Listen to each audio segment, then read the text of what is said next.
Magandang umaga! Ako po si Rio na si Eskat, ikatlong baitang, ang inyong munting kwentista. Ngayong araw, kwentuhan ko kayo tungkol sa ang batang gamo-gamo at ang liwanag. Tara, simulan na natin! Napakadilim sa kakahuyan. Isang inang gamo-gamo at ang kanyang anak ang naghahanap ng ligtas na lugar na mapapalipasan nila ng gabi nang matanaw ng batang gamo-gamo ang kumikutitap sa liwanag sa di kalayuan. Nanay, puntahan natin yung liwanag! Yakag ng batang gamo-gamo sa kanyang ina.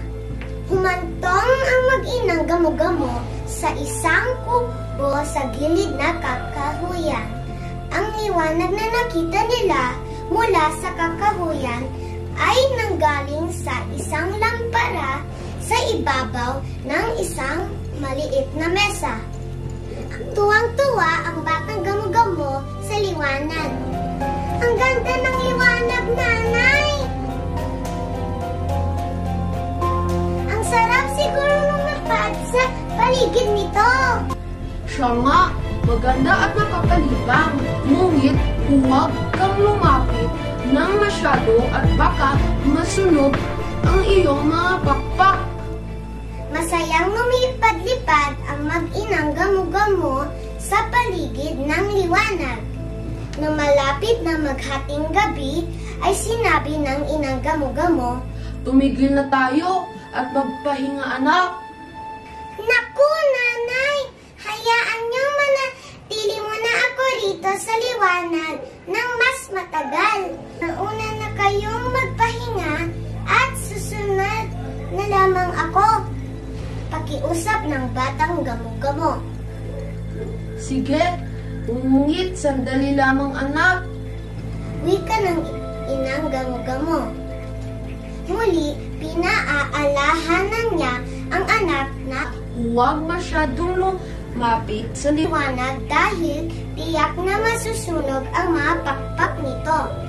"Pangako, nanay," wika ng batang gamo-gamo. Lumipad ang inang gamo-gamo palabas ng kubo. Dumapo siya sa sanga ng isang halaman sa bakuran at doon siya naghintay at nagpahinga. Nagpatuloy ang batang gamo-gamo sa paglalaro sa paligid ng lampara.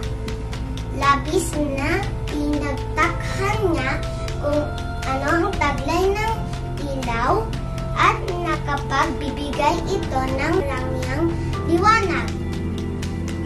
Aalamin ko, bakit kaya ang liwanag ng ilaw? Tuluyang kinalimutan ang babala ng kanyang ina. Diretso sa ilaw, lumipad ang gamo-gamo. At agad nagliyab ang kanyang mga pakpak. Kinabukasan ay nagising ang inang gamo-gamo. Nagtaka siya kung bakit wala ang kanyang anak. Lumipad siya papasok sa bahay at pinuntahan niya ang lampara sa mesita. Wala nang ilaw ang lampara. Hinanap ng inang gamo-gamo ang kanyang anak at anong hinagpis niya nang makita niya ito sa sahig. Wala nang buhay at sunog na sunog ang mga pakpak.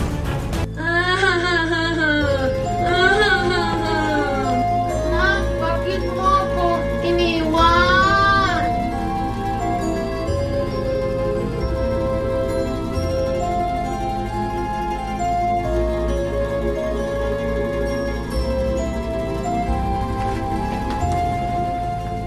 Ang aral ng kwento, ang batang masunurin ay hindi napapahamak.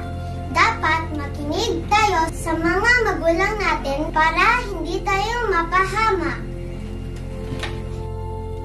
Muli, ako po si Riona si Eskat. Happy homeschooling! Bye!